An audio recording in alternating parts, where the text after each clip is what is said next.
Hello बच्चों, कैसे हैं आप। आइए वीडियो के अंदर करते हैं एक्सरसाइज 7.2 क्लास 10th के लिए, जिसका है क्वेश्चन नंबर 4। स्टेटमेंट क्या है? Find the ratio. अब की बार हमको क्या फाइंड आउट करना है? रेशियो फाइंड आउट करना है।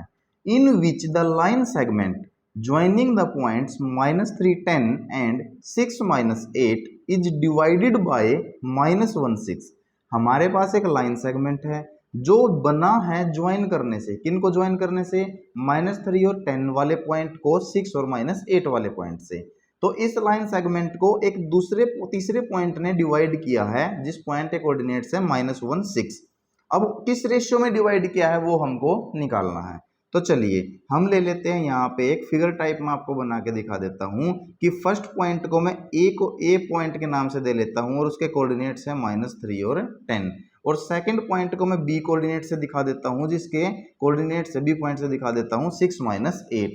इनको किसी अदर पॉइंट ने डिवाइड किया है, इस लाइन सेगमेंट को, जिस पॉइंट को हम ले लेते हैं पॉइंट पी और उसको दिखाते हैं -1 और 6 कोऑर्डिनेट से।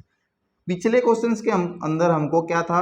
ये पॉइंट्स, ये कोऑर्डिनेट्स हमको निकालने होते थे जिस पॉइंट के जिसने उसको डिवाइड किया होता था, और उसका हमको क्या दिया होता था? रेशियो दिया होता था। लेकिन अब की बार हमको रेशियो निकालना होता है, हमको पॉइंट दिए हुए हैं बच्चों। ठीक है, अब की बार हमको रेशियो निकालना है। तो चलिए चलते हैं, हम लेट कर लेते हैं रेशियो को। Let point P divide the line segment in के रेशियो 1। हम के रेशियो 1 के अंदर लेट कर लेते हैं कि पॉइंट पी ने लाइन सेगमेंट को के रेशियो 1 में डिवाइड कर दिया। तो इधर कितना आ जाएगा? के, और इधर कितना आ जाएगा? 1। यानी कि पी पॉइंट से इधर पहला रेशियो होता है और उधर अगला रेशियो होता है। तो जो रेशियो होता है वो किससे डिनोट होता है? m1 एंड m2 से। तो m1 की वैल्यू कितनी होगी बच्चों? के, और m2 की वैल्यू कितनी होगी? 1। बस। तो अब की बार हमको सेक्शन फॉर्मूले से जो हम निकालते थे वो वैल्यूज गिवन है। किसकी वैल्यू? x एंड y की वैल्यूज हमको गिवन है। तो सेक्शन फॉर्मूला हम लगा लेते हैं for x coordinate. Section formula, तो सेक्शन फॉर्मूला x कोऑर्डिनेट के लिए क्या होता है बच्चों? m1 x2 प्लस में m2 x1 अपॉन में m1 प्लस में m2। ये x कोऑर्डिनेट निकालने के लिए हमारा सेक्शन फॉर्मूला होता है। लेकिन x कोऑर्डिनेट यानी कि इस x की वैल्यू हमको क्या है? गिवन है, और इस y की वैल्यू भी गिवन है। ये हमारा x1 y1 होता है और ये हमारा x2 y2 होता है। ये हमको पता है, बिल्कुल वेल नोन है। अगर नहीं पता तो थोड़ी बेसिक वीडियो देखिए, इससे पुराने क्वेश्चन देखिए आप लोग।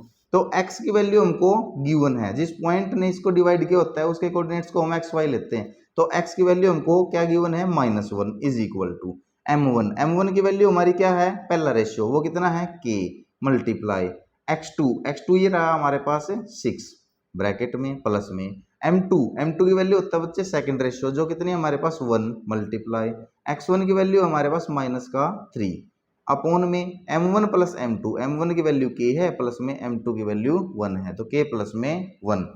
अब हमारे पास इसको हम सोल्व कर लेंगे, तो -1 इज इक्वल टू 6 मल्टीप्लाई के 6k, 1 मल्टीप्लाई -3 कितना हो जाएगा? -3, और -3 बार क्या है? प्लस, तो प्लस और माइनस क्या हो जाएगा? माइनस ही रहेगा, तो -3 आ गया अपॉन में k प्लस में 1। Very good. अब यहाँ पर हमारे किससे मल्टीप्लाई होगी? ये k प्लस 1 इधर डिवाइड में है, उधर जाके मल्टीप्लाई में हो जाएगा। तो k प्लस 1 को मैं क्या लिख सकता हूँ? -1 के साथ मल्टीप्लाई होगी k प्लस में 1 की, और इज इक्वल टू रह गया बच्चे 6k माइनस में 3। तो ये -1 k से मल्टीप्लाई करेगा -k, -1 1 से मल्टीप्लाई करेगा -1 is equal to 6k minus 3। अब k की वैल्यू एक साइड ले लेते हैं, ये है माइनस का k, ये 6k इधर आके ये हो जाएगा माइनस का 6k इज इक्वल टू, ये है बच्चों हमारे पास इधर रह गया -3, और ये 1 इधर आके प्लस का 1 हमारे पास हो जाएगा। तो चलिए उसके बाद हमारे पास क्या आता है? तो 6k माइनस का k और माइनस का 6k, ये आ जाता है माइनस का 7k इज इक्वल टू -2। तो माइनस से कैंसिल बच्चों माइनस, और k की वैल्यू आ जाती है कितनी? 2/7। k की वैल्यू को हम क्या लिख सकते हैं? 2/7। और k को हम लिख सकते हैं, देखिए k को मैं लिख सकता हूं k बाय में 1। तो चलिए k के नीचे मैं 1 पुट कर सकता हूं, k को मैंने लिख दिया k बाय 1। और मुझे पता है किसी भी रेशियो को किस फॉर्म में लिखा जा सकता है? डिवाइड की फॉर्म में। तो यहाँ पर हमारे पास k by 1 is equal to 2/7। तो k/1 को लिखा बच्चों k/1 इज इक्वल टू, ये लिखू मैं 2/7। तो हमारा रेशियो हमने क्या लेट किया था, हमने लेट किया था k/1, तो हमारा रेशियो क्या आ चुका है 2/7। सो पॉइंट P ने, इस पॉइंट P ने इन दो पॉइंट से मिलने वाले लाइन सेगमेंट को किस रेशियो में कट कर दिया, 2/7। तो ये हमारा क्या आ गया आंसर। बड़ा ही सिंपल और आसान सा और इंपॉर्टेंट क्वेश्चन है। अगर कभी कोई डाउट है तो आप कमेंट बॉक्स के अंदर कमेंट कीजिए, अदरवाइज चैनल को लाइक शेयर एंड सब्सक्राइब जम के कीजिए बच्चों। Thank you for watching this video, thank you so much.